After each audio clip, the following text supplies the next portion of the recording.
Morning all the students. आज हम करेंगे हिंदी में पाठ 21 जिसका नाम है ईश्वर चंद्र विद्यासागर। ये भी एक बहुत प्यारी सी कहानी है। इसको हम पढ़ेंगे और इसके बारे में कुछ बातें सीखेंगे और समझेंगे। सबसे पहले लिखा हुआ है ईश्वर चंद्र का जन्म एक निर्धन परिवार में हुआ था। निर्धन का अर्थ होता है गरीब।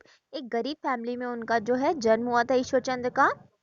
उनके पिता का नाम ठाकुर दास था और माता का नाम भगवती था। उनकी माता अत्यंत सुशील और व्यवहार कुशल स्त्री थी, मतलब बहुत अच्छे नेचर की थी, बहुत प्यारी थी। ईश्वर चंद्र बचपन में बड़े चंचल और कुशाग्र बुद्धि के थे, मतलब वो बहुत टैलेंटेड थे और बहुत शरारती भी थे। उन्होंने प्रारंभिक पढ़ाई केवल 3 ही वर्षों में पूरी कर ली थी। उसके पश्चात उनको अंग्रेजी शिक्षा के लिए कोलकाता जाना था। कहाँ जाना था? कोलकाता जाना था। आगे इंग्लिश सीखने के लिए उनको, अंग्रेजी शिक्षा के लिए। कोलकाता उनके गांव वीर सिंघा से 60 मील दूर था। कितना? 60 मील दूर था। ईश्वर चंद्र अपने पिता के साथ पैदल ही चलकर कोलकाता पहुंचे थे। रास्ते में मील के पत्थरों पर लिखे अंग्रेजी के सारे अंक ईश्वर चंद्र ने चलते चलते ही सीख लिए। यह एक चमत्कार ही था। सन 1829 में 1829 में ईश्वर चंद्र को उच्च शिक्षा के लिए कोलकाता के संस्कृत कॉलेज में प्रवेश कराया गया। निर्धनता के कारण यानी गरीबी के कारण ईश्वर चंद्र को अनेक कठिनाइयों का सामना करना पड़ा, परंतु उन्होंने अपनी पढ़ाई पर पूरा ध्यान दिया। इतनी सारी डिफिकल्टीज थी उनके सामने, वो गरीब थे, उनकी फैमिली में सब गरीब थे, फिर भी उन्होंने क्या किया? पढ़ाई पर ध्यान दिया सिर्फ, है ना। उनकी कुशाग्र बुद्धि से कॉलेज के अध्यापक आश्चर्यचकित रह जाते थे। मतलब वो इतने टैलेंटेड थे कि उनके टीचर भी बोलते थे, वाह क्या लड़का है, तारीफ करते थे उनकी। शिक्षा समाप्त करने पर ईश्वर चंद्र को विद्यासागर की उपाधि से सम्मानित किया गया। विद्यासागर मतलब कि विद्या का सागर, मतलब बहुत सारी विद्या थी उनके अंदर, बहुत अच्छा पढ़ते थे वो, बहुत नॉलेज था उनको हर चीज का। सन 1846 यानी 1846 में ईश्वर चंद्र विद्यासागर को 50 रुपए मासिक वेतन पर संस्कृत कॉलेज में अध्यापन कार्य के लिए नियुक्त किया गया। मतलब उन्हें टीचर की जॉब मिल गई संस्कृत कॉलेज में।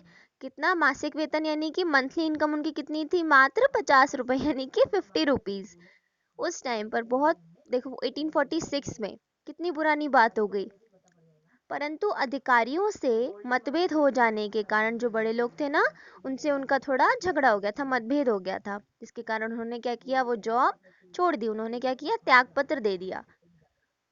उसके पश्चात ईश्वर चंद्र ने संस्कृत प्रेस की स्थापना की। किसकी? संस्कृत प्रेस की, जहां पर क्या होता है, न्यूज़पेपर वगैरह छपते हैं ना, वहां पर।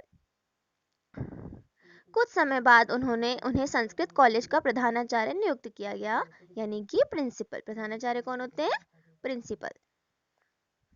ईश्वर चंद्र विद्यासागर अपने अनेक कार्यों द्वारा देश की सेवा में भारी योगदान करते रहे, यानी कि वो देश की सेवा के लिए अनेक नए नए काम करते थे।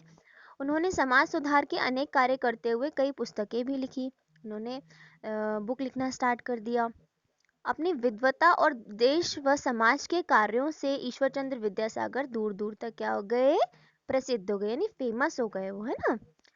एक बार एक सज्जन ईश्वर चंद्र विद्यासागर से मिलने के लिए अपने घर से चले, परंतु ना तो उन्होंने कभी विद्यासागर को देखा था और ना ही विद्यासागर ने उन्हें कभी देखा था। वह सज्जन स्टेशन पर गाड़ी से उतरकर कुली कुली पुकारने लगे। संयोग से ईश्वर चंद्र उस समय प्लेटफॉर्म पर उपस्थित थे। उन्होंने तुरंत उस सज्जन के पास जाकर पूछा, आपको कहाँ जाना है?